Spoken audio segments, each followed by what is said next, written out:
Coca-Cola is scaling back its goals when it comes to plastic and recycling. So if I look carefully, this bottle does say, I'm 100% recycled bottle, except the cap and label. The company now says it will take some time for that to become the norm. Its new goal is to use 30 to 45% of recycled material in packaging by 35. Coke said in a statement the decision was based on identified challenges. Now, Julia Chatterley spoke to James Quincy a few years ago back in Davos. Then the plans were pretty ambitious. By 2030, we want to collect one bottle or can back for every one we sell. It really can be done, and we already have countries in our business system where the collection is over 90%, and we will very soon have the first country where all the packaging is made from 100% recycled plastic. It's doable. Oliver Franklin-Wallis is the author of Wasteland, the dirty truth about what we throw away and where it goes and why it matters. He is with me now. Thank you, sir. I'm grateful for your time. So you're not surprised by this, are you? You're expecting to some extent, because Coke has a bit of a history of backtracking, in your view. Yeah, unfortunately not, Richard. Thanks for having me. By my count, this is the 5th time that Coca-Cola has done something like this since the mid-1990s, when it first started making big environmental pledges about recycled content in its packaging. And to be honest, every time they make these promises, there's a big splashy announcement. A couple of years go by, the economy gets into trouble, or the company needs to boost its earnings, and they quietly abandon it. So this is unfortunately the latest in a long and sorry pattern.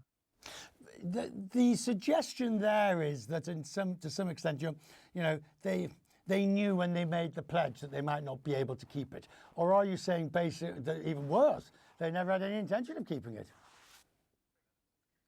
Well, I don't want to overstate things too much. I mean, Coca-Cola has done some important steps in the last few years. You mentioned one, which is in the UK, everything under half a litre is now supposedly produced by 100% recycled plastic, even though that's a misnomer.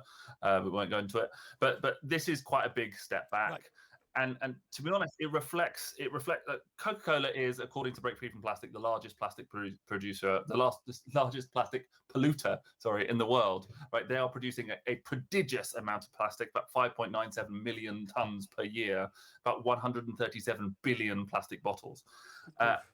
What they are able to do in the market is therefore huge, right? So when they talk about challenges, they have a huge amount of weight.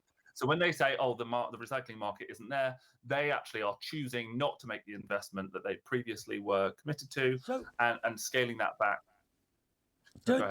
On this question of the change in environment, I mean, with a big E, in a sense, Donald Trump's election, a shift in policies, a rethinking, a downgrading, if you will.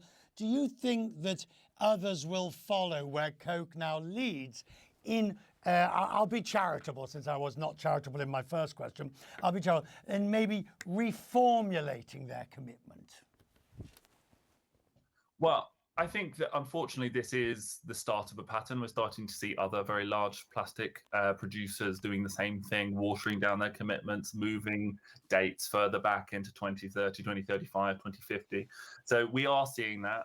I think if we go by the last Trump administration, spent a lot of time watering down environmental protections at the EPA. I think that the new appointment, Zeldin at the EPA, is likely to do similar, and they've particularly mentioned that they want to supercharge the US as an energy producer. That's code word for amping up oil and gas production, which means that the price of virgin plastic, price of raw plastic, is going to fall through the floor, and that means it's going to be even cheaper for companies like Coca-Cola to make things new, whereas recycled plastic, because you've got to collect it, you've got to clean it, you've got to sort it and remake it, is a bit more expensive. So for them, it's about profit margins. Coca-Cola is already making a pretty healthy profit margin every year, and as they proudly say in their financial statements, they've increased their dividend every year for 61 years in a row or something crazy like that. So they don't need to do this, but I think it's an opportunistic move by one of the world's largest plastic producers to unfortunately prioritize their profits over the rest of our well-being. I'm grateful for your time, sir. We'll talk more in the future on this one. Thank you.